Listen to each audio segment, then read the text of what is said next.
Vamos a hablar ahora de lo que corresponde a la órbita y el globo ocular. Por tanto, vamos a ver todas las estructuras relacionadas con el sentido de la vista. ¿A qué nos referimos con órbita? Pues la estructura ósea en la cual va a estar alojado lo que sería el globo ocular, que vamos a ir detallando a lo largo de lo que sería la explicación. Cuando vemos la órbita y el globo ocular, lo primero que tenemos que saber es que el término órbita se refiere a esta cavidad o cavidad orbitaria, cada una de las cuales se encuentra al lado de lo que serían las estructuras que corresponden a la nariz. Esta órbita va a tener una forma más o menos piramidal. Es decir, va a tener la forma de una pirámide, donde va a tener una base que es más o menos cuadrilátera, como estamos viendo en las imágenes, y una punta o vértice que se va en este caso hacia posterior en el cráneo y va a estar alojada alrededor de lo que sería esa apertura que ya conocemos que es el conducto óptico. Entonces desde ahí pues podríamos trazar unas líneas que dividen cada una de las paredes que van a componer a esto que es la órbita.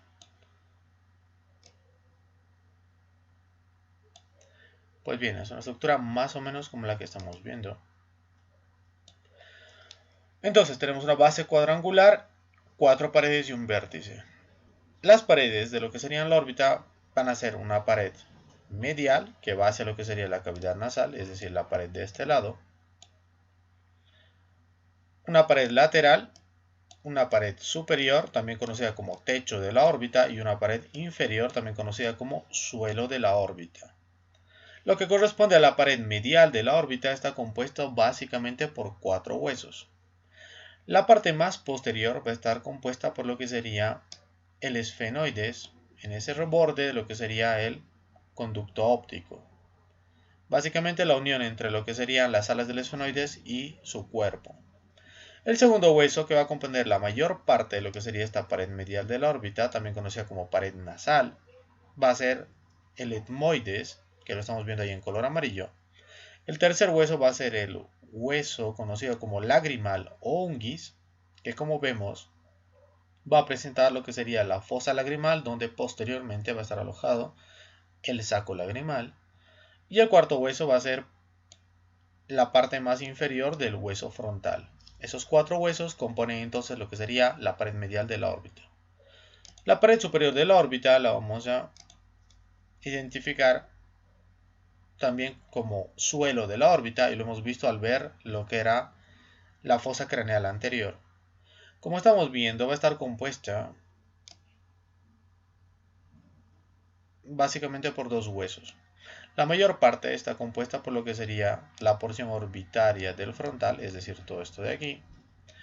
Y el segundo componente es una parte, una porción minoritaria y está representado por lo que sería el ala menor del esfenoides, que se está viendo ahí en un color rosado.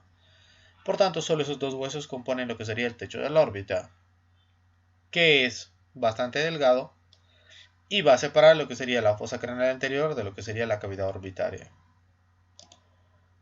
Pasamos ahora a ver lo que sería la pared lateral.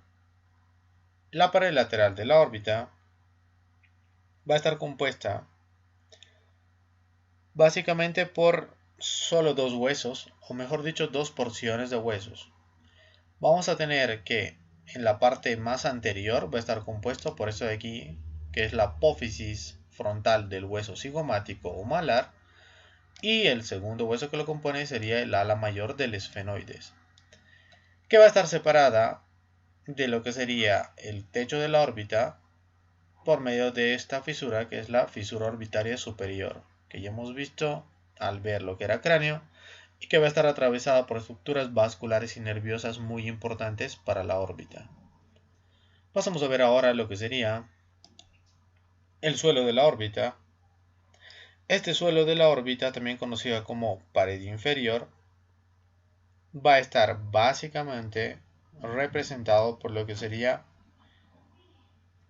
este hueso de aquí, que sería el maxilar, en la parte más anterior y lateral, por lo que sería el cigomático, y también va a tener una pequeña contribución de lo que sería el palatino ahí atrás, a través de una de sus apófisis. Pues bien, ya conocemos las 4 paredes. En cuanto a lo que sería la base de esta estructura piramidal que hemos visto, que representaba la órbita, pues vamos a tener todo eso de ahí, que son los rebordes orbitarios. Los rebordes orbitarios los vamos a pintar en un color celeste. Pues van a ser todos estos. Y van a servir como límite entre lo que sería la parte externa del cráneo y lo que sería, o región facial, y lo que sería la cavidad de la órbita propiamente dicha. Van a servir de inserción para estructuras musculares, por ejemplo lo que sería el músculo orbicular de los párpados, y también estructuras de tipo estructural de soporte, que serían básicamente el tabique orbitario, que vamos a ver más adelante, que es un engrosamiento de tejido conectivo.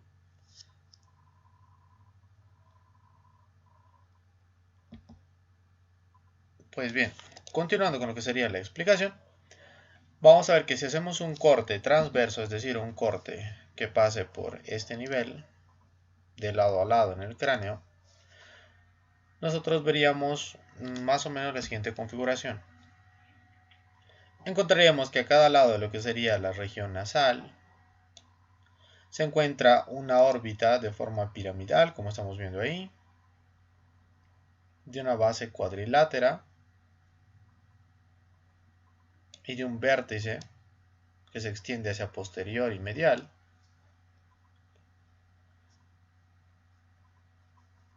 cuyas paredes mediales, que como habíamos dicho estaban representadas por 4 huesos, son más o menos paralelas entre sí. Las paredes laterales, en cambio, van a estar una respecto a la otra más o menos a nivel de un ángulo de 90 grados, que es lo que quiere señalar ahí la imagen de su libro. Además de esto, vamos a ver que hay dos ejes importantes que a veces se preguntan porque pueden confundirles en los exámenes. Tenemos el eje óptico, que es el eje de la mirada, es decir, hacia donde miramos, que son paralelos entre sí. Como ven, los globos oculares siempre miran hacia el frente en una posición anatómica. Y tenemos otro eje que sería el que corresponde al eje de la órbita, es decir, una línea que divida en dos mitades exactamente iguales cada una de las cavidades orbitarias. Y eso va a formar un ángulo de 45 grados entre lo que sería el eje de una órbita y el eje de la otra órbita. Eso es lo que quiere mostrar la imagen. Pues bien, habiendo visto todo eso, aquí tenemos en cambio un corte que sería un corte en el plano sagital, es decir, dividiendo a lo que era el globo ocular en dos mitades. Por tanto, ahora estaríamos viendo un corte así. Entonces, lo que vamos a ver aquí son básicamente la órbita y todas las estructuras que están alojadas en esta cavidad orbitaria. Pues bien, vamos a empezar mencionando que, como vemos, todo esto que es la órbita es básicamente la porción ósea, es decir, está formada por los diferentes huesos del cráneo que hemos ido viendo. Por tanto, todo lo que hemos pintado de verde serían los huesos. Acá se ve en medio de todo esto lo que sería el seno frontal. Todo lo que tenemos en verde son, por tanto, los huesos del cráneo que componen en este caso el techo y el suelo de la órbita. Como vemos, la órbita o la cavidad orbitaria está revestida por la estructura más importante, que sería el globo ocular, que lo tenemos justo ahí en medio. Este globo ocular, con sus diferentes capas que ya vamos a ir a ver más adelante, está enviando las señales nerviosas a través de eso que es el nervio óptico, que está saliendo por el conducto óptico que ya conocemos. Por tanto, todo esto lo vamos a ver más adelante. Vamos a hablar primero de estructuras que se encuentran adyacentes a lo que sería el globo ocular. Pues bien, como vemos, la parte anterior de lo que sería la cavidad orbitaria va a estar parcialmente cerrada por esto de aquí, que son los párpados. Los párpados van a ser unas estructuras más o menos complejas. Tenemos dos, un párpado superior que está ahí marcado y el párpado inferior que lo estamos marcando ahora y que van a servir para delimitar esta apertura de aquí que se encuentra entre ambos, que se conoce como hendidura palpebral, que es básicamente el espacio por el cual nosotros podemos mirar y es el paso que va a permitir el ingreso de la luz hacia lo que sería el globo ocular para poder ser interpretados estos estímulos visuales y producir imágenes que luego pues son llevadas a través del nervio óptico y las vías ópticas hasta lo que sería el lóbulo occipital a nivel de lo que sería el encéfalo. La estructura de cada uno de estos párpados la vamos a ver a detalle a continuación. Sin embargo, antes de pasar por esta diapositiva, vamos a utilizarla para mencionar otras estructuras adyacentes a lo que sería el globo ocular. Tenemos que, por ejemplo, todo lo que sería la superficie interna de los párpados, lo vamos a hacer en verde. Esta superficie interna de los párpados está revestido por conjuntiva, que es básicamente una mucosa que reviste todas las superficies relacionadas con lo que es el globo ocular. Pues bien, como vemos eso de ahí, que estamos dibujando en verde, corresponde a lo que sería la conjuntiva que se divide en dos partes. Tenemos una conjuntiva vulvar, la que esté adyacente al ojo, y una conjuntiva palpebral, la que esté adyacente al párpado. Entre ambas se va a formar un espacio que se conoce como saco conjuntival. Tenemos un saco conjuntival superior y un saco conjuntival inferior. El ángulo por el cual se están uniendo se denomina fornix, que sería el fornix conjuntival inferior o el fornix conjuntival superior. Es el punto en el cual una conjuntiva se junta con la otra y cambian de denominación. Algo importante, como estamos viendo, la parte más o menos lo que sería el sexto anterior del globo ocular, no está revestido por conjuntiva, sino que tiene directamente lo que sería la córnea. Por tanto, la conjuntiva no reviste toda la superficie expuesta del ojo, sino solamente la que se encuentra cubriendo la esclera, que es la parte blanca del ojo, como vamos a ver más adelante. Ahora, más atrás vamos a encontrar otras estructuras, como por ejemplo los músculos, que se están viendo ahí en color más o menos rojo, lo vamos a pintar nosotros de nuevo. Pues ahí están los diferentes músculos, que son los músculos rectos, son conocidos como músculos extraoculares. Ahí se ven los músculos rectos, aquí se puede ver parcialmente lo que sería el músculo oblicuo, inferior, oblicuo superior. Los vamos a mencionar a detalle más adelante. Y este músculo que también es accesorio, que sería el músculo elevador del párpado superior. Pues bien, todos esos músculos son músculos extraoculares, se los llama así para diferenciarlos de los músculos intraoculares que están relacionados con funciones visuales, es decir, con abrir o cerrar la apertura de lo que es la pupila y también con modificar lo que sería el cristalino para acomodar la visión de lejos o la visión de cerca. ¿Qué más tenemos? Alrededor de todo lo que no esté ocupado por estructuras del globo ocular o sus músculos, vamos a tener mucho tejido, que es un tejido adiposo, que es todo lo que se ve ahí, que va a formar básicamente una especie de almohadilla que acolchona todo lo que sería el globo ocular, va a facilitar los movimientos y va a servir de relleno. Cuando hay, por ejemplo, un hipertiroidismo, esta grasa extraocular que está rodeando todo lo que sería el globo ocular, esta grasa de la órbita, aumenta en su cantidad y produce lo que se conoce como exoftalmos, es decir, que el ojo protruye hacia adelante. Ahora sí, una vez que hemos explicado como todas las estructuras que se encuentran en lo que es la órbita, vamos a pasar a hablar más a detalle de lo que sería ese párpado. Estamos viendo entonces lo que corresponde al párpado superior, por tanto todo esto de aquí. La estructura de los párpados, vamos a hablar de superficial a profundo. Como vamos a ver, la superficie externa va a estar revestida por una piel que es bastante delicada, bastante sensible, que va a llegar hasta lo que sería el borde palpebral, es decir, el borde del párpado. Ahí va a tener una especie de contacto con lo que sería la parte más interna, que sería la conjuntiva. Como hemos mencionado, en este caso sería la conjuntiva palpebral, o sea, la conjuntiva de los párpados, para diferenciarlo de la conjuntiva vulvar, que es la que se encuentra en el ojo. Dentro de estos dos espacios, el espacio más superficial y el espacio más profundo de lo que sería el párpado, ahí en medio vamos a tener una estructura más resistente, estructuras fibrosas, que van a ser básicamente una placa resistente que se conoce como el tarso, también conocida como placa tarsal. Ese tarso o placa tarsal es básicamente un tejido conectivo que, como hemos visto al ver músculos de la expresión facial, va a servir como un sitio de inserción a lo que sería el músculo orbicular del ojo. En su porción, que aquí como se ven, pues se ven las diferentes fibras de lo que es el músculo orbicular del ojo. En este caso la parte que se va a insertar es la porción palpebral del músculo orbicular del ojo, que viene a insertarse en eso que es la placa tarsal. Hay una placa tarsal superior para el párpado superior y el tarso inferior es para el párpado inferior. Además de esto, ese tejido conectivo se va a continuar lateral y superiormente, en este caso por ser el párpado superior, como lo que se conoce como el tabique orbitario o tabique orbitario, en este caso superior, es decir, el tejido conectivo que lo sostiene. ¿Qué otras cosas hay que mencionar aquí? Las glándulas.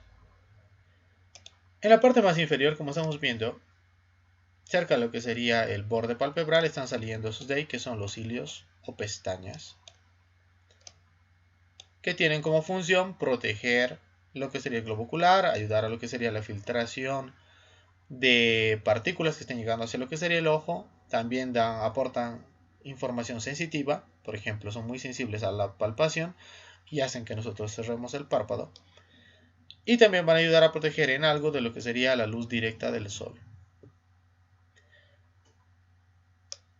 Esos cilios, también conocidos como pestañas, van a tener unas glándulas. Esas glándulas se conocen como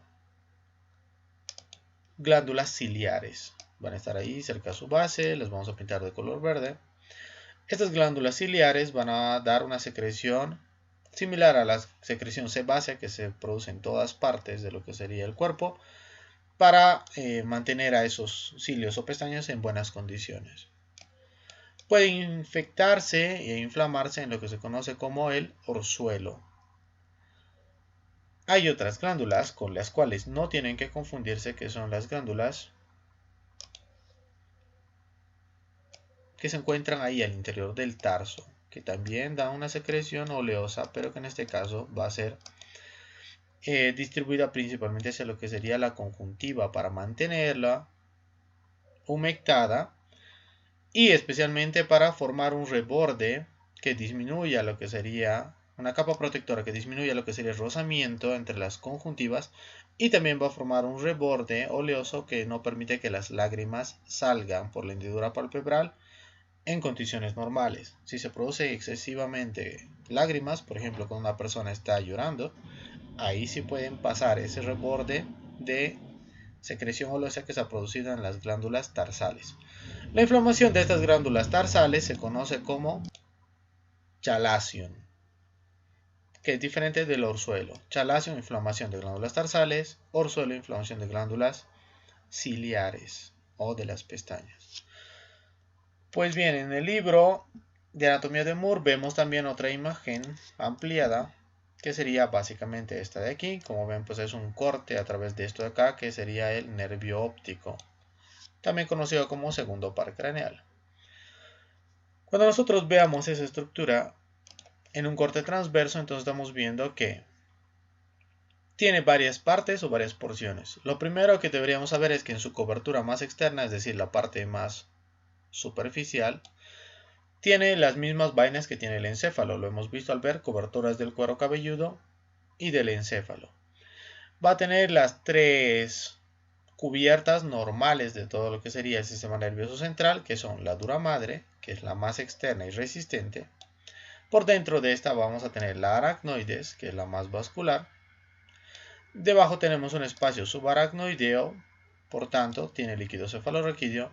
Y todavía más profundo tendríamos la pía madre, que es la capa más delgada y delicada y que siempre está en contacto con lo que sería el tejido nervioso como tal.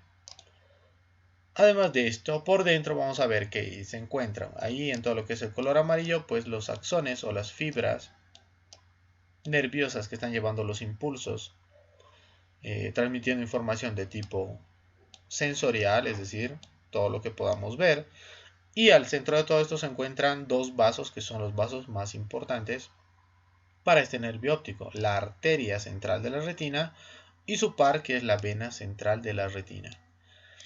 ¿Por qué son tan importantes? Porque es una sola arteria que normalmente no tiene ramificaciones y por tanto, si esta arteria en el transcurso de lo que es el nervio óptico sufre, por ejemplo, una obstrucción, por lo que sea, por aterosclerosis, por la rotura de un vaso, porque había un aneurisma o lo que sea, una vez que se rompe hacia distal, es decir, hacia lo que sería el globo ocular, no va a haber irrigación y por tanto va a empezar a morir partes de la retina. Por eso es un vaso sumamente importante. Si este se lesiona, pues la persona puede quedar ciega. Viendo lo que sería entonces un poco más a detalle, ahora en este caso, de forma más parecida a lo que encontramos en la realidad, cuando nosotros vemos la disección, como vemos aquí, pues es el lado izquierdo de la cara de un paciente. Se ha retirado aquí lo que era el músculo orbicular del ojo para demostrar cómo normalmente esa cavidad orbitaria que habíamos dicho que era cuadrada, amplia, más cuadrilátera en el hombre, en la mujer un poco más ovalada, normalmente no está abierta, sino que tenemos pues estructuras fibrosas como el tarso, que ya hemos visto que era lo que le da la principal resistencia a los párpados, un tarso superior o un tarso inferior, y estos a su vez están adheridos a lo que serían los tabiques orbitario superior, que se extiende desde lo que sería el tarso hacia lo que es el borde supraorbitario, y lo que sería el tabique orbitario inferior, que se extiende desde la placa tarsal inferior o el tarso del párpado inferior hacia lo que sería el borde infraorbitario. A los lados también vamos a ver que hay unos engrosamientos de tejido conectivo conocidos como ligamentos palpebrales. Los hemos mencionado al hablar del músculo orbicular del ojo, especialmente este de aquí, que sería el ligamento palpebral medial, donde se inserta el mencionado músculo. Por último vamos a tener lo que serían los bordes orbitarios, perdón, los bordes palpebrales, o sea, los bordes de los párpados, y en medio de ambos se encuentra la fisura orbitaria. Como vemos ahí están los cilios o pestañas. Pues bien, más o menos así se ve en un paciente. Una vez que retiremos esto, es decir, si cortaríamos por esta región, retirando lo que serían las estructuras fibrosas que sirven de cierre a esa base de la órbita, encontraríamos recién el globo ocular con todas sus estructuras. Como vemos, el globo ocular no ocupa la totalidad de lo que es la cavidad orbitaria, sino que deja varios espacios alrededor, ocupados por otras estructuras adyacentes, por ejemplo, estructuras nerviosas. Ahí estamos viendo nervios como el supracoclear, el supraorbitario, que ya los hemos mencionado al ver inervación sensitiva de la cara, o este de acá, que es el infraorbitario, que como sabemos viene del maxilar, después de entrar por la fisura orbitaria inferior. Se ven algunos de los músculos, por ejemplo lo que serían el músculo recto lateral, se ve aquí la inserción del músculo recto inferior, acá estaría la del recto superior y aquí la del recto medial. Se ve además el oblicuo superior que está haciendo un giro por aquí, en esta estructura que se conoce como tróclea. Lo vamos a ver más a detalle adelante.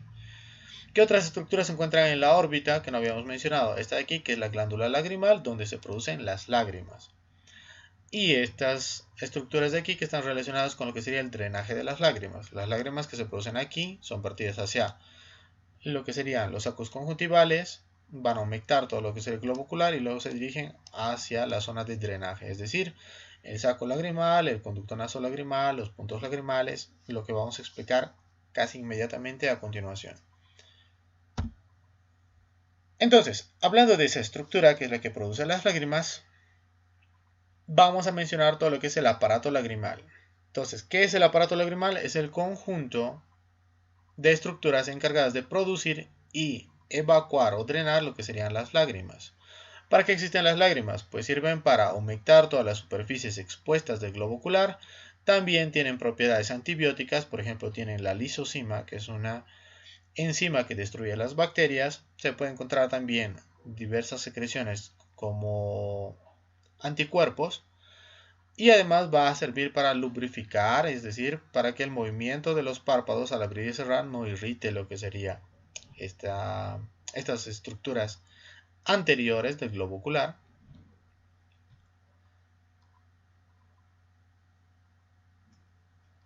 Y vamos a mencionar entonces cuáles conforman lo que es el aparato lagrimal. Todo lo que sería el aparato lagrimal y la producción de lágrimas empieza por lo que sería esto de aquí, que es la glándula lagrimal. Esta glándula lagrimal, como vemos, tiene dos porciones. La porción principal o más voluminosa se denomina porción orbitaria y la porción más pequeña se conoce con nombre de porción palpebral. Está incluida dentro de lo que sería el párpado superior. Desde ahí vamos a tener lo que se conocen como conductos excretores lagrimales. Antes se los denominaba solamente conductos lagrimales, pero debido a que aquí vamos a tener otros conductos lagrimales, pues se los conoce como conductos excretores lagrimales. Normalmente son de 6 a 12. En estas glándulas lagrimales entonces se producen las lágrimas, especialmente por estímulos de tipo parasimpáticos.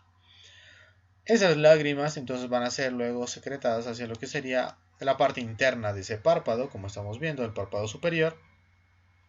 Y desde ahí, por la gravedad y los movimientos de parpadeo, van a pasar después de humectar todo lo que sería el globo ocular hacia la parte más medial, es decir, hacia la región en la cual se encontraba la nariz. Pues bien, aquí van a ingresar a lo que serían los conductillos lagrimales a través de los puntos lagrimales, que son básicamente unas aberturas por las cuales pueden ingresar estas lágrimas a esto que son los conductillos lagrimales. Son dos, un conductillo lagrimal superior y un conductillo lagrimal inferior. Ambos van a llevar las lágrimas hacia lo que sería una dilatación que estaba aquí justo en la fosa lagrimal del hueso unguis y se conoce como saco lagrimal, que se continúa inferiormente con lo que sería el conducto nasolagrimal. Ese conducto nasolagrimal va a ir a liberar esas lágrimas hacia lo que sería la cavidad nasal. ¿En qué parte? En lo que sería el meato nasal inferior, es decir, el espacio que está debajo de el hueso conocido como cornete nasal inferior. En la persona viva, como se vería ese mismo ojo derecho que veíamos aquí, pues se va a ver como que la glándula lagrimal estaba aquí, las lágrimas son producidas y secretadas hacia esta región. Luego de humectar toda esta superficie van a pasar hacia lo que sería la parte más medial del ojo, donde vamos a tener una estructura rosada más o menos elevada que se conoce como carúncula lagrimal. En este espacio que forma parte de lo que sería el saco conjuntival, donde se reúnen la mayor parte de las lágrimas y por eso se denomina lago lagrimal. Y ahí vamos a tener pues básicamente lo que habíamos mencionado, que eran los puntos lagrimales, uno superior y otro inferior, que ahora está aquí, de donde salen los conductillos lagrimales para llevar todo hacia lo que es el saco lagrimal y del saco lagrimal pues a la cavidad nasal por el conducto nasolagrimal. Pues bien, eso era lo que correspondía a toda la parte externa y a la explicación de lo que era órbita y estructuras adyacentes al globo ocular. Ahora nos toca ver lo que sería el globo ocular como tal. Bien, continuando entonces, para hablar de lo que sería el globo ocular, tenemos que ir dando diferentes informaciones respecto a cómo está constituido, cómo está estructurado este globo ocular. Como habíamos visto, pues, el globo ocular va a ser el órgano de la visión y va a ser una estructura bastante compleja. La vamos a ir analizando en cuanto a su estructura, diciendo que está compuesta por capas. Esto es probablemente lo más preguntado del tema, así que es la parte en la cual vamos a hacer mayor énfasis. Vamos a decir que el globo ocular está compuesto básicamente por 4 capas, que aquí las tenemos de forma esquemática. Tenemos una capa más externa, que está aquí en la primera imagen. Tenemos una capa intermedia y tenemos una capa más profunda. Para explicar estas capas vamos a utilizar la imagen de Moore, en la cual pues tenemos, ya sabemos, acá estamos viendo solo la parte más externa, aquí vemos la parte intermedia y aquí vamos a ver las partes más profundas. Empezamos diciendo que el globo ocular tiene una capa externa, también conocida como capa fibrosa. Esa capa fibrosa es toda la que estamos viendo aquí, estamos pintando en amarillo, y está conformada por dos partes o dos porciones. La que ya hemos pintado corresponde a lo que sería la esclera, que va a abarcar una circunferencia de más o menos 5/6 partes posteriores del globo ocular. Por tanto, es todo eso de ahí. La otra parte de esa capa fibrosa externa es la córnea, que se va a encontrar ahí un poco más adelante. Lo vamos a hacer en color naranja de forma tal que se noten ambas partes. Pues bien, todo eso de ahí corresponde a lo que es la capa más externa del ojo, también conocida como capa fibrosa. Esclera y córnea son sus dos partes. La esclera, como hemos dicho, se va a encontrar en la parte posterior y va a formar los 5/6 de la circunferencia. Tiene la característica de que es blanca, es la parte que le da el color blanco al ojo, y va a tener como funciones darle forma al globo ocular. También va a servir como estructura que le dé resistencia y va, como estamos viendo, a recibir las inserciones de los músculos extraoculares, por tanto los músculos que movilizan el globo ocular. La córnea, en cambio, que era la segunda estructura de esta capa, se va a encontrar en la parte más anterior, forma solamente 1/6 de lo que sería la circunferencia y es la primera estructura por la cual van a atravesar los rayos visuales dirigiéndose hacia el ojo. Ambas van a tener una estructura bastante similar. En cuanto a su composición, la diferencia va a ser que en la córnea hay menor cantidad de hidratación, es decir, es una estructura mucho más deshidratada que la esclera. Y además en esta córnea las fibras de colágeno están localizadas o están posicionadas de forma mucho más regular. Ya sabemos entonces lo que sería la capa externa, también conocida como capa fibrosa, con sus dos porciones, esclera y córnea. Pasamos a ver ahora lo que sería la capa intermedia. Esta capa intermedia, también conocida como capa vascular o capa úvea, es la que estamos viendo más adentro, en color más o menos rojo, y va a estar compuesta por tres partes. La primera de las partes, que es la más externa, se va a denominar coroides y corresponde a todo esto de aquí.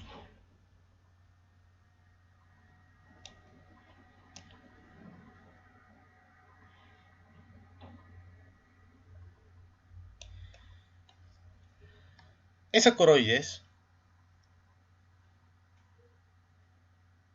va a ser la parte que represente, digamos, la mayor parte o el mayor porcentaje de lo que sería la capa vascular.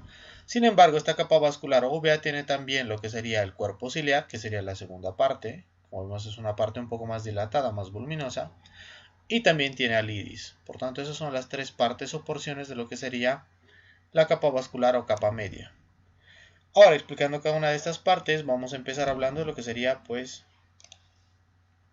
esta parte de aquí, que ya la conocemos como coroides. Esta coroide va a ser una capa rojiza, que es la responsable de que cuando nos toman una foto, en las fotografías salgamos con los ojos de un color rojo, como si estuviera la persona poseída. Pues bien, es el reflejo de la luz del flash de la fotografía en esta capa de aquí, que es roja porque es muy vascularizada. Está compuesta por dos partes. Una parte más profunda, que es la que digamos la tenemos ahí en color rojo, que sería básicamente la lámina vascular, y una capa un poquito más hacia lo que sería la retina, o más interna hacia el globo ocular, que está compuesto por vasos más finitos. Por tanto se denomina capa o lámina capilar. Es decir, lo que sería la coroides se divide a su vez en una parte que está adyacente a lo que sería la esclera, es decir, más cerca a lo que sería la esclera, que tiene vasos más grandes, por tanto se denomina lámina vascular de la coroides, y una que tiene fibras mucho más delgaditas, dirigidas hacia lo que sería la capa más interna, que se conoce como lámina capilar, también conocida como coreo-capilar, debido a que es la porción capilar de la coroides. Entonces esa ahí sería la coreo-capilar. Eso es lo más importante en cuanto a la coroides.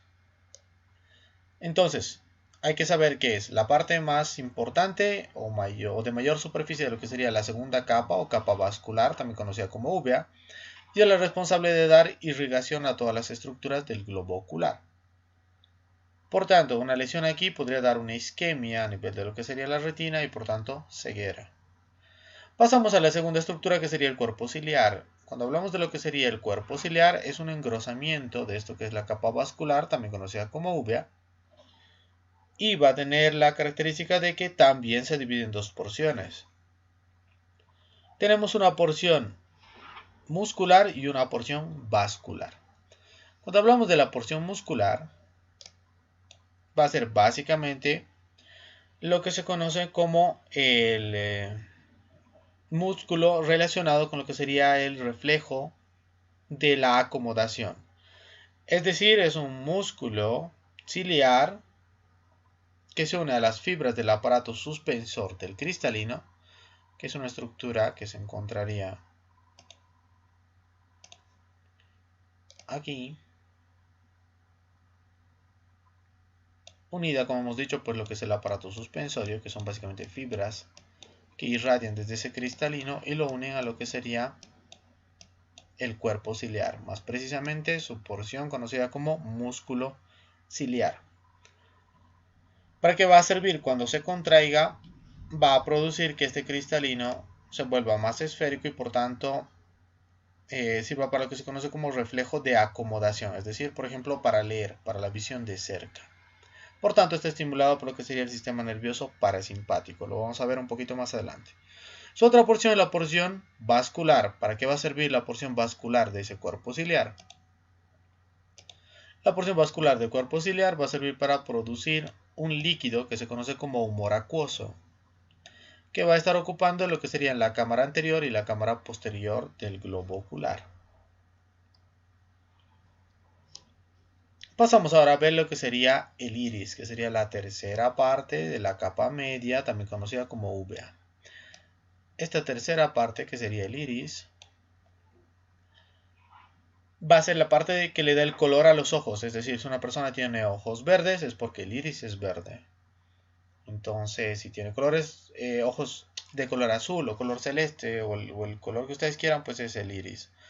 Entonces, la parte que le da el color al ojo y va a tener básicamente la función de regular cuánta luz puede ingresar por esta apertura que hay entre ambos lados del iris, que se conoce como pupila, que es el puntito negro que vemos en el ojo. Ese punto negro que ven en el ojo ustedes es básicamente la pupila, que es una abertura que se encuentra justo al centro de lo que sería el iris. Entonces, cuando hablemos de lo que sería el iris, pues lo más importante sería mencionar que está compuesto por dos partes: el músculo dilatador de la pupila y el músculo esfínter de la pupila. El músculo dilatador de la pupila va a ser la parte más periférica de ese iris y el músculo contractor de la pupila va a estar aquí, o esfínter de la pupila va a estar en el borde de lo que sería la pupila. Dependiendo cuál de estas partes del iris se active, la pupila puede estar más dilatada o más contraída. Es decir, si está más dilatada entra más luz, si está más contraída entra menos luz. Cuando hablemos entonces de lo que sería el músculo dilatador de la pupila, lo que va a producir es una midriasis, es decir, que la pupila se haga más grande y tiene inervación por el sistema nervioso simpático. Cuando hablemos de lo que sería el esfínter pupilar, que se encuentra más hacia el centro, más adyacente a la pupila, cuando éste actúe o se contraiga, lo que va a producir es que la pupila se haga más pequeña. Es decir, el puntito negro se haga cada vez más chiquitito, dejando entrar menos luz hacia lo que sería el interior del globo ocular. Y está inervado por la porción parasimpática del sistema nervioso central. Esas cosas son preguntadas en los exámenes. Pasamos ahora, habiendo visto ya las tres partes de lo que era la capa vascular, que eran el coroides, el cuerpo ciliar y lo que era el iris, vamos a ver la capa más interna de todo lo que sería el globo ocular. Esa capa más interna, que es también conocida como la retina, bastante conocida y bastante famosa, va a tener dos porciones. Tenemos una porción que es la porción visual, que es la mayor parte de la retina es la capa más interna. Tenemos todo eso de ahí que es la retina visual. Y la otra parte de la retina no visual.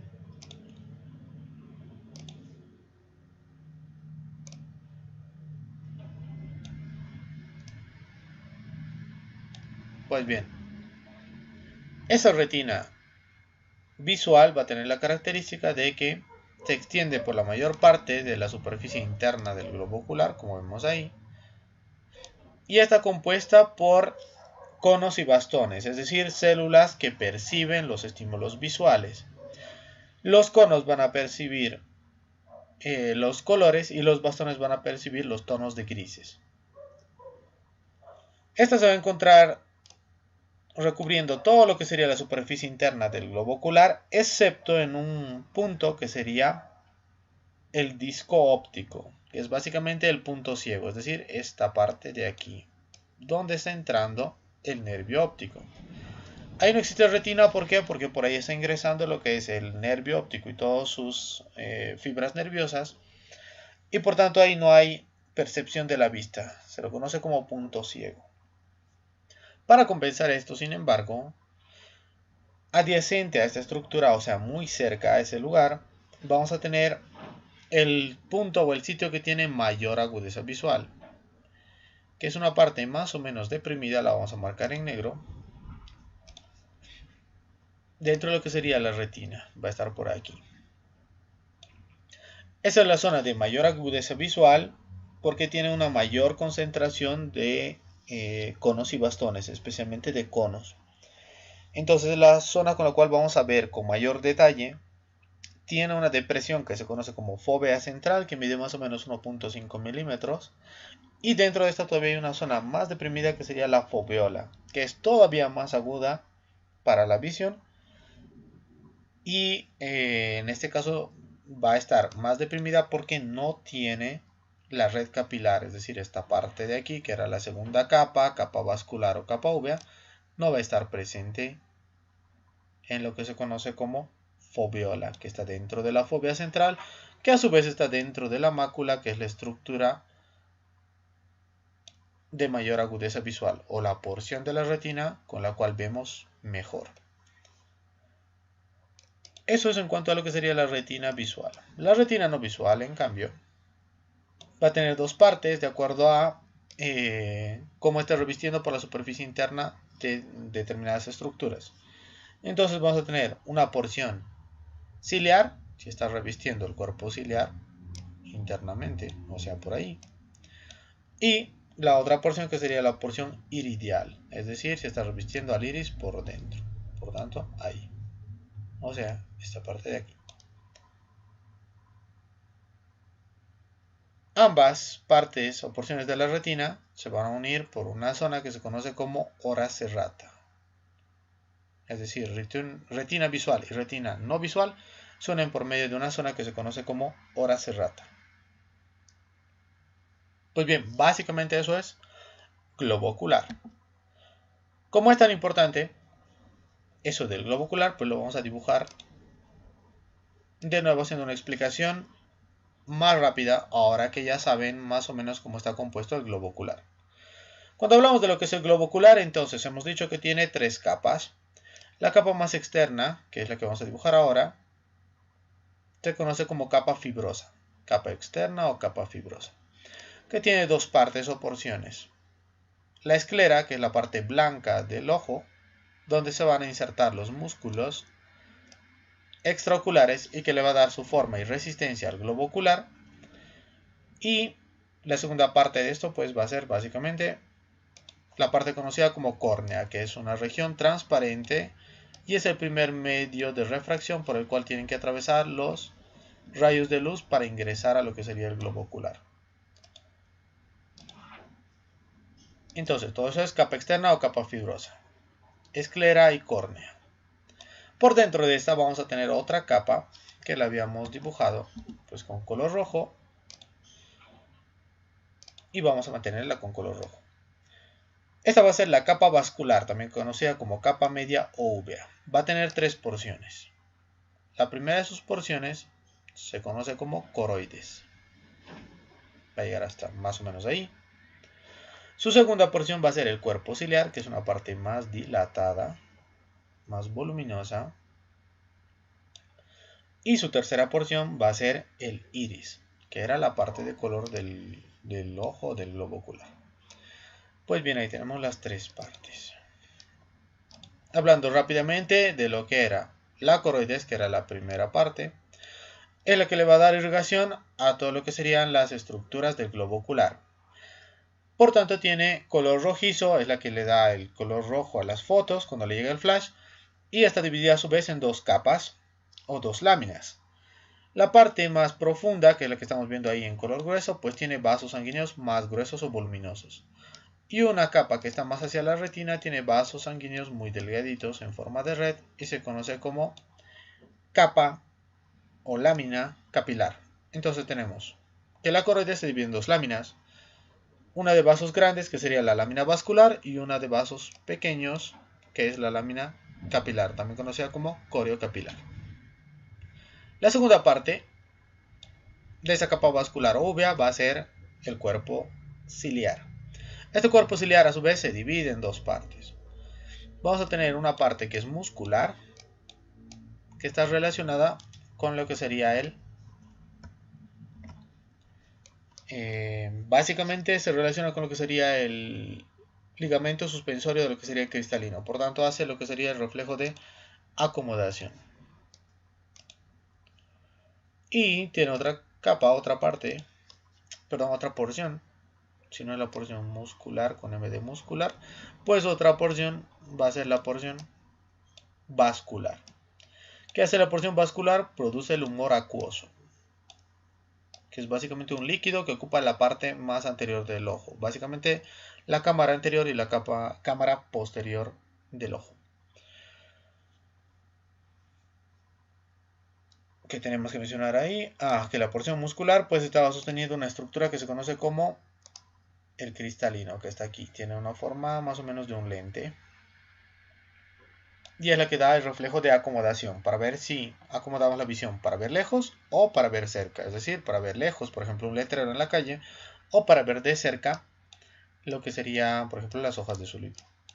Ahí tenemos lo que serían los ligamentos suspensorios del cristalino, que se van hacia la porción muscular, siempre, de lo que sería el cuerpo ciliar. Nos faltaría ver la tercera parte.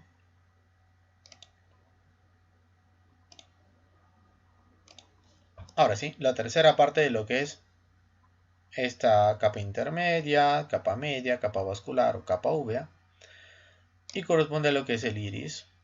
Hemos dicho que es la parte de color del ojo y es básicamente una estructura de tipo muscular. Está compuesta por dos músculos a su vez. La parte más periférica va a estar compuesta por lo que sería el músculo dilatador de la pupila, que hace que la pupila sea más amplia, es decir, produce midriasis. Lo van a ver en su libro. Y luego tenemos el esfínter pupilar, que sería la segunda porción, que es una porción que se encuentra más hacia esa apertura que se conoce con el nombre de pupila. Entonces tenemos la porción que es el dilatador, músculo dilatador de la pupila, y el otro que es el músculo esfínter pupilar o músculo esfínter de la pupila. El dilatador de la pupila hace que entre más luz, por tanto hace la apertura de la pupila más grande, el puntito negro del ojo más grande, y es de contracción por el sistema nervioso simpático. Sistema nervioso simpático. La otra porción, que era el músculo esfínter de la pupila, hace que ese orificio negro, esa bolita negra que tiene en el ojo, pues se haga más chiquitita. Eso se conoce como miosis. Y está activada por el sistema nervioso parasimpático. Y con eso hemos acabado lo que sería la capa media, también conocida como capa vascular o capa úvea. Nos faltaría ver la tercera parte, perdón, la tercera capa, que es la capa interna. La capa interna es básicamente la retina y va a tener dos porciones. Entonces estaría pues aquí más interna, en el interior del globo ocular, adyacente a lo que sería la capa vascular o coroides. Y tiene dos partes. Esa parte de ahí es la retina visual. ¿Por qué se llama así? Porque es la que recibe lo que serían los rayos visuales y los va a transformar en una información, es decir, una imagen que es llevada hacia la corteza del encéfalo. Tiene una parte en la cual no está presente esta parte de aquí, que se conoce como disco óptico o punto ciego, que es por donde está entrando el nervio óptico.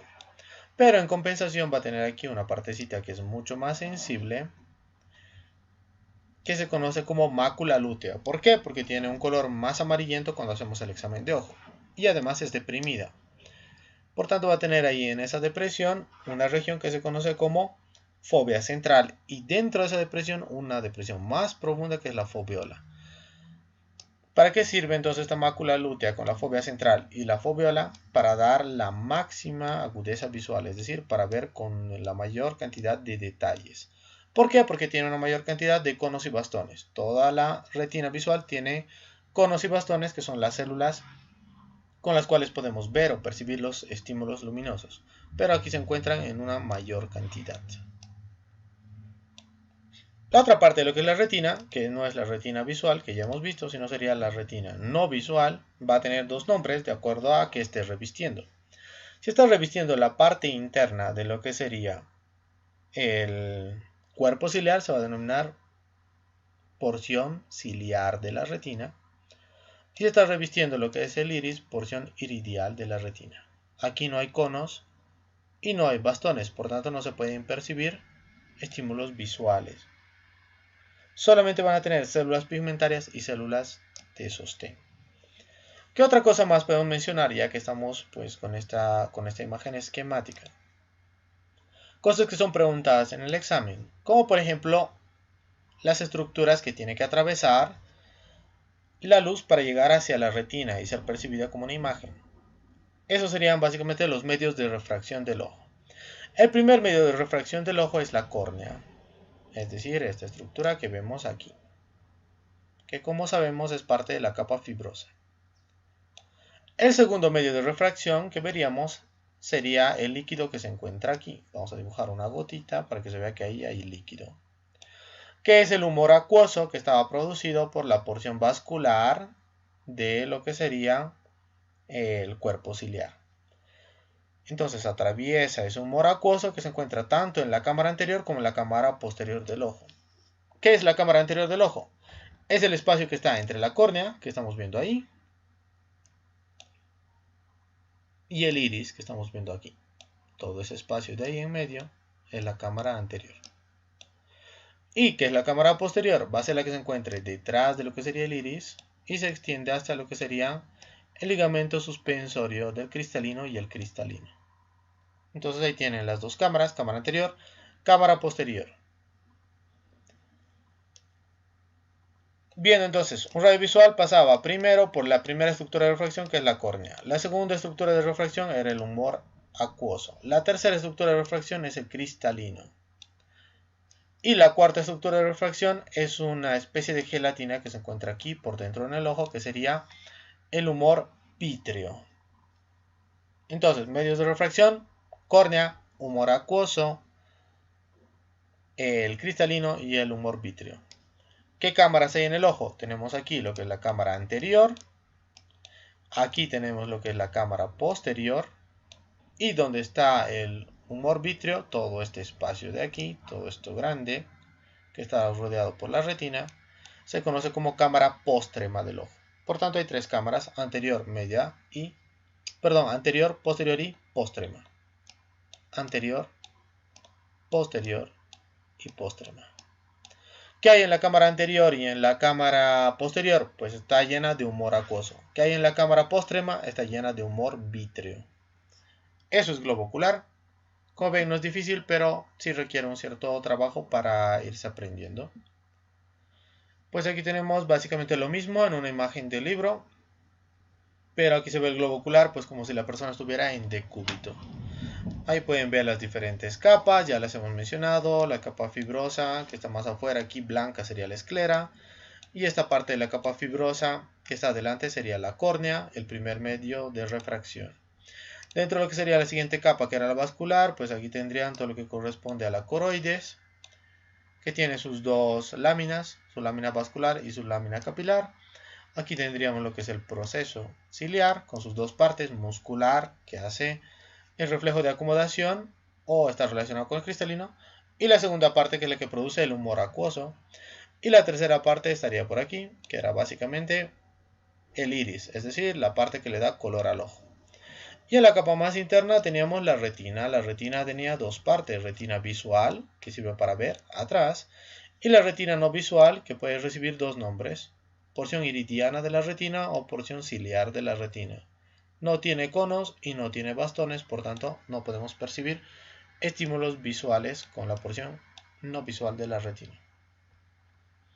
Básicamente eso. Las cámaras ya habíamos hablado, simplemente pues para recordarlas. Las cámaras del ojo son básicamente dos. Tenemos la cámara anterior, que está entre lo que es la córnea y lo que sería la pupila y el iris.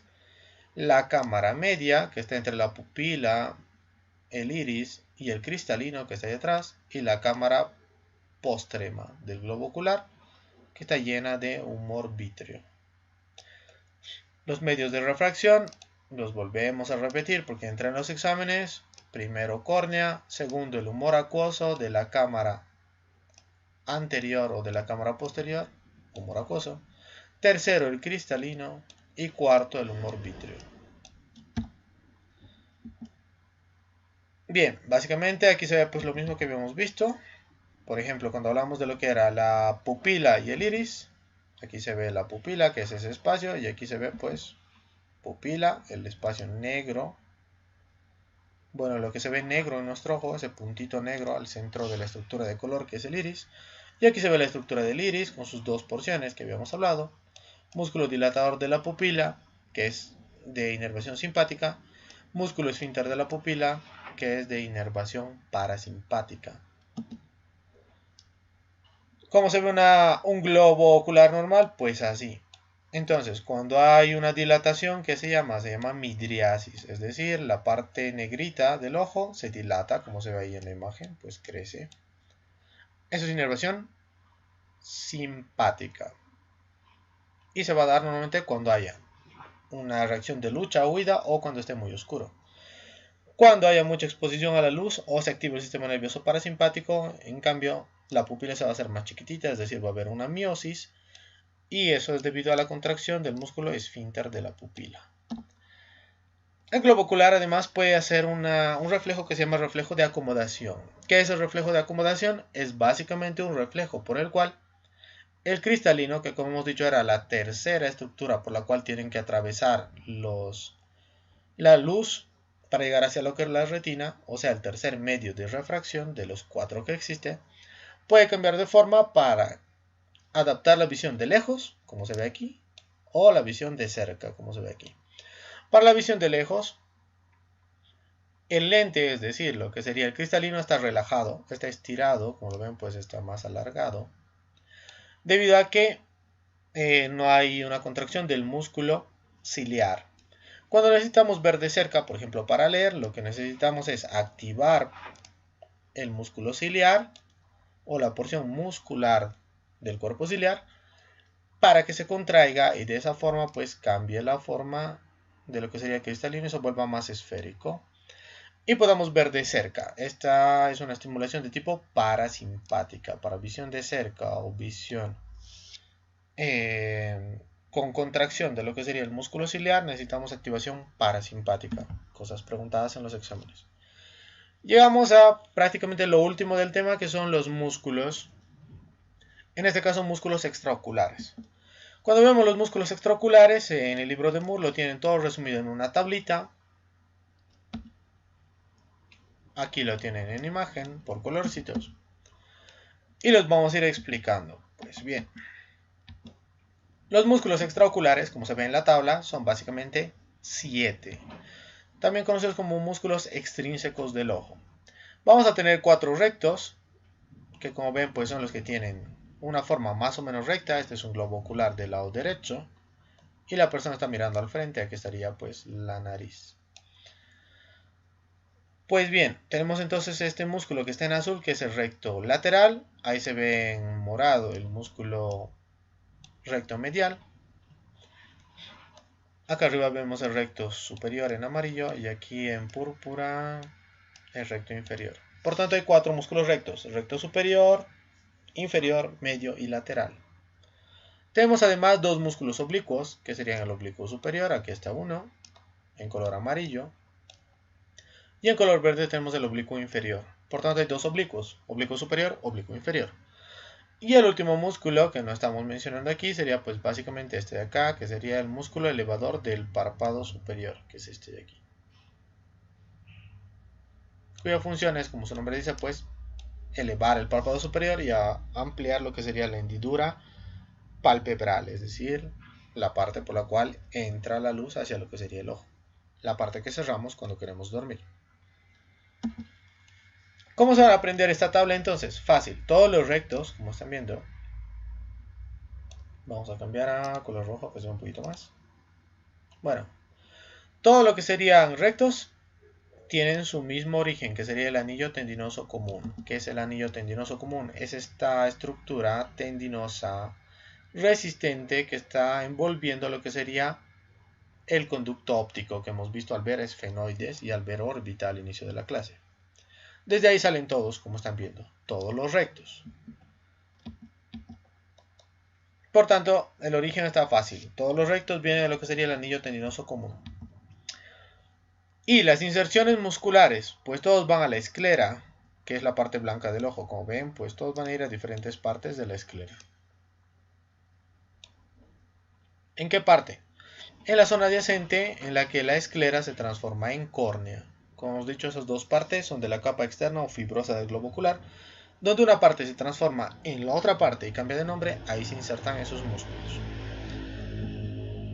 En cuanto a lo que serían los músculos oblicuos, como están viendo, no se insertan en lo que sería el anillo tendinoso común, sino que se van a insertar en diferentes lugares. Cerca a lo que sería,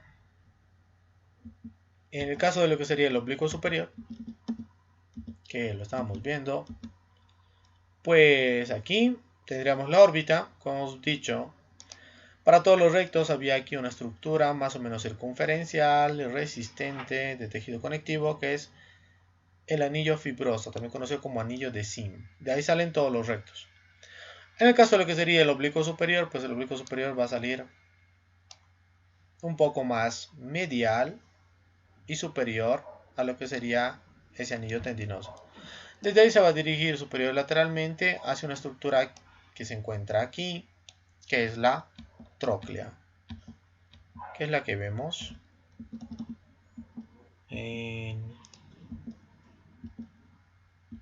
pues aquí en esta imagen. Como vemos, el oblicuo superior va desde ese origen, da la vuelta en la tróclea a través de un tendón intermedio y recién se inserta en lo que sería la esclera, en un nivel que está más o menos pues lateral y posterior a lo que sería la inserción del recto superior. Pasando a lo que sería el otro oblicuo, lo tenemos aquí en la tablita. El oblicuo inferior va a venir desde lo que sería el suelo de la órbita, es decir, viendo nuestra órbita, pues se origina aquí más o menos. El oblicuo inferior desde ahí se dirige lateral y algo posteriormente hacia la porción más lateral del globo ocular y se inserta en la esclera, que queda profunda a lo que sería el recto lateral. Hace todo ese trayecto.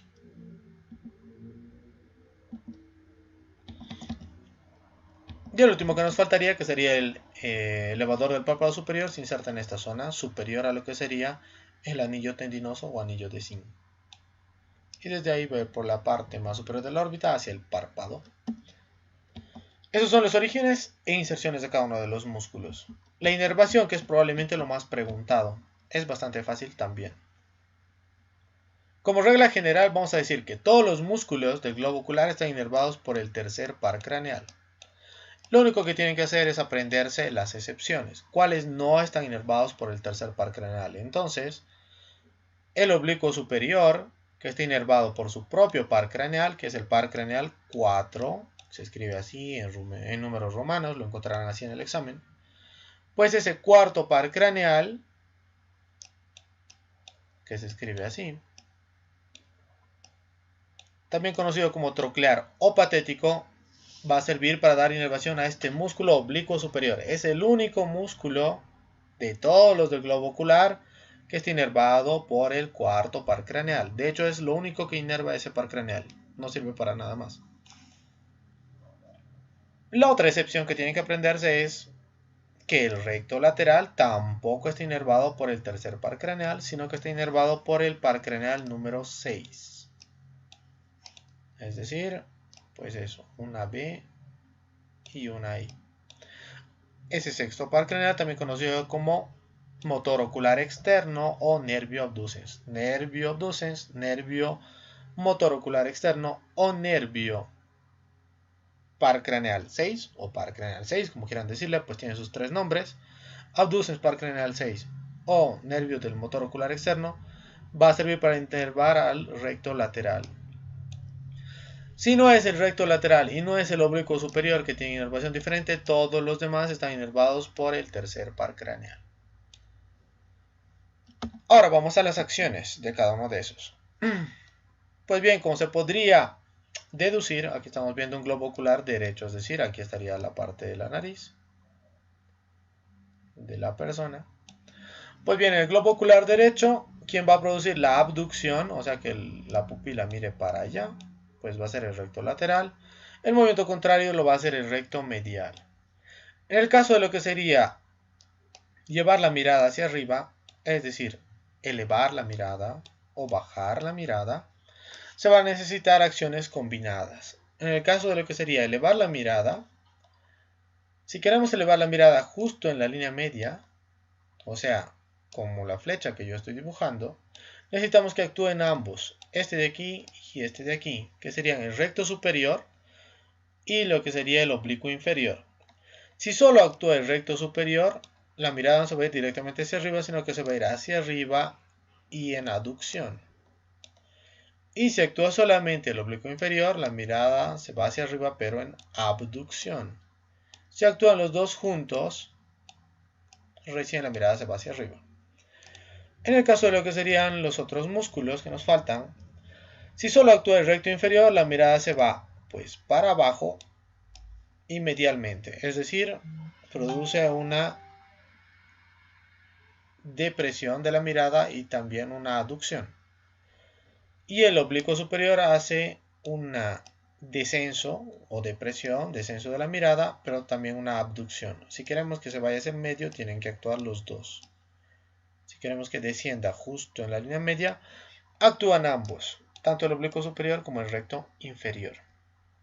Y eso es todo lo que son músculos de la región del globo ocular. Pues como estamos viendo aquí, recordando la inserción, o mejor dicho, el origen, tendremos ahí el anillo tendinoso y están saliendo todos los rectos. Recto medial, el recto lateral, el recto superior y el recto inferior. Todo lo que no sea recto no se origina en el anillo tendinoso. Si es oblicuo inferior, será en el suelo de la órbita. Si es oblicuo superior, en la parte más superior y medial. Y si es un elevador del párpado superior, va a estar en la parte más superior del anillo tendinoso.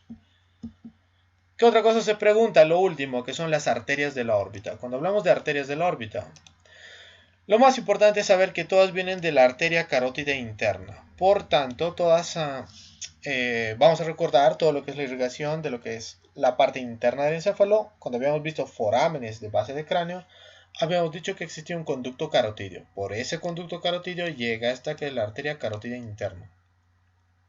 Va a servir para dar irrigación principalmente a lo que sería el encéfalo, en las partes que corresponden a lo que sería básicamente las arterias cerebrales anteriores y medias, es decir, todo lo que son lóbulos frontales, parietales, temporales. Lo que nos importa saber ahora es que da una rama muy importante que es la arteria oftálmica. Esta arteria oftálmica entonces va a ser la base de todo lo que es la irrigación de estructuras dentro de la órbita. Por tanto, si nosotros cortamos o lesionamos o por alguna patología se destruye esta arteria oftálmica, el paciente prácticamente queda ciego. Esta arteria oftálmica, como estamos viendo ahí, vamos a ir haciendo su trayecto de forma tal que se vaya entendiendo. Se origina, como vemos, en la arteria carótida interna y luego va a ir haciendo un trayecto, pues todo es un trayecto bastante largo y va a llegar hasta esta región. Todo eso de ahí es la arteria oftálmica. Esta arteria oftálmica, como vemos, da la irrigación para todo lo que es estructuras relacionadas con el globo ocular. La primera de las ramas que va a dar va a ser la arteria, pues no está aquí. Bien, estas de aquí, que son las arterias ciliares posteriores. Tenemos arterias ciliares posteriores de dos tipos. Arterias ciliares posteriores cortas, que llegan hasta la parte posterior del globo ocular, y arterias ciliares posteriores largas, que no están en el dibujo, pero yo se las pongo por aquí, que llegan incluso hasta lo que sería el cuerpo ciliar y el iris. Van a dar irrigación a todo lo que sería la parte más superficial de lo que sería el globo ocular. La siguiente rama que van a dar van a ser pues la arteria lagrimal, que es esa que ven ahí. Como su nombre dice, la arteria lagrimal se va a dirigir hacia lo que es la glándula lagrimal para darle irrigación. Además de dar irrigación a lo que sería la glándula lagrimal, que la vamos a dibujar aquí esquemáticamente, también va a dar origen a lo que serían las arterias ciliares anteriores, que van a comunicarse con lo que eran las arterias ciliares posteriores. Por tanto, hay un sitio de comunicación, pero todas vienen de la arteria oftálmica. Por eso, si se lesiona la oftálmica, el paciente queda ciego, porque las comunicaciones son entre las mismas ramas de la oftálmica básicamente. ¿Qué otra rama vamos a tener? Pues las siguientes dos ramas que van a ir saliendo están relacionadas con lo que sería irrigación de la región facial y del cuero cabelludo. Sería la arteria supraorbitaria, que va a salir por el agujero supraorbitario, acompañando al nervio supraorbitario, que saben que es rama del nervio oftálmico. Y la otra rama que sería la arteria supratroclear, que sale por lo que sería la escotadura frontal del hueso frontal, acompañando al nervio supratroclear. Van a dar irrigación a lo que sería frente y cuero cabelludo. Por tanto, no están relacionadas con funciones dentro de la órbita. Otras ramas que van a salir de lo que sería la arteria oftálmica, va a haber una muy importante aquí, que sería la arteria central de la retina, que iba acompañada de la vena central de la retina, como hemos visto al principio, y va a dar irrigación a la retina. Por tanto, está relacionada con la capa media, también conocida como capa úvea o capa vascular, cuando hemos visto el globo ocular. Y va a ser la que le dé irrigación a la retina. De todas las arterias que estamos viendo, probablemente esta sea la más importante. Si esta se lesiona, se muere la retina, y si se muere la retina, no vemos, nos quedamos ciegos. Otras tres ramitas que van a salir. No están relacionadas con funciones a nivel de lo que sería el globo ocular y tampoco a nivel de lo que es la órbita, pero las vamos a mencionar porque las hemos visto, hemos visto estructuras relacionadas en otras partes. Tenemos las arterias etmoidales, arteria etmoidal anterior y arteria etmoidal posterior. Estas arterias etmoidales van a pasar a través de lo que serían los agujeros etmoidales o forámenes etmoidales anterior y posterior, que hemos visto al ver etmoides, al ver base de cráneo en su fosa craneal anterior, y van a dar irrigación en el caso de lo que serían las arterias etmoidales posteriores, estas van a dar irrigación a lo que corresponde a celdas etmoidales, principalmente las celdas etmoidales posteriores. Y la arteria etmoidal anterior, que como vemos es rama de la oftálmica, y pasa a través de lo que sería el agujero etmoidal anterior, va a dar irrigación a estructuras relacionadas con la fosa craneal anterior. La última rama de lo que sería la arteria oftálmica sería básicamente esta arteria de aquí, que sería la arteria dorsal de la nariz, también conocida como arteria nasal dorsal. Esta va a llegar a lo que sería la cara dorsal o cara posterior de la nariz y va a irrigar esa parte o esa porción de la superficie. ¿Qué más? Además, esta arteria oftálmica puede dar unas ramas que serían ramas musculares para los músculos extraoculares o músculos extrínsecos del ojo. Eso es básicamente todo lo que corresponde a órbita, globo ocular. Entonces, hemos hecho un repaso completo de lo que es órbita desde la porción ósea, luego cómo está configurada esta estructura ósea en forma de pirámide, sus 4 paredes, cómo estaban compuestas, qué ángulos forman. Luego hemos pasado a ver todo lo que sería el globo ocular con sus diferentes partes y capas. También habíamos complementado esto con lo que era el aparato lagrimal y sus diferentes porciones, y además otras estructuras relacionadas como el párpado, la grasa extraocular. Hemos visto cómo se mueve el globo ocular con lo que serían los músculos extrínsecos del ojo. Hemos visto los músculos intrínsecos del ojo al ver las capas del globo ocular, básicamente lo que eran el músculo constrictor y dilatador de la pupila y también lo que era el músculo ciliar. Hemos visto cómo funciona los reflejos pupilar, es decir, para ver cuánta luz entra, y también el reflejo de acomodación que funcionaba con el cristalino. Hemos mencionado los 4 medios de refracción por los cuales ingresa la luz hasta lo que sería la retina, que es la porción que capta estos impulsos. Y finalmente hemos visto lo que sería la irrigación de todas las estructuras relacionadas con la órbita y algunas otras que hemos visto, por ejemplo, al ver región facial y del cuero cabelludo o al ver lo que era fosa craneal anterior. Entonces, eso es todo. Se ha hecho un repaso bastante completo, bastante rápido y haciendo énfasis especialmente en las cosas más preguntadas de los exámenes.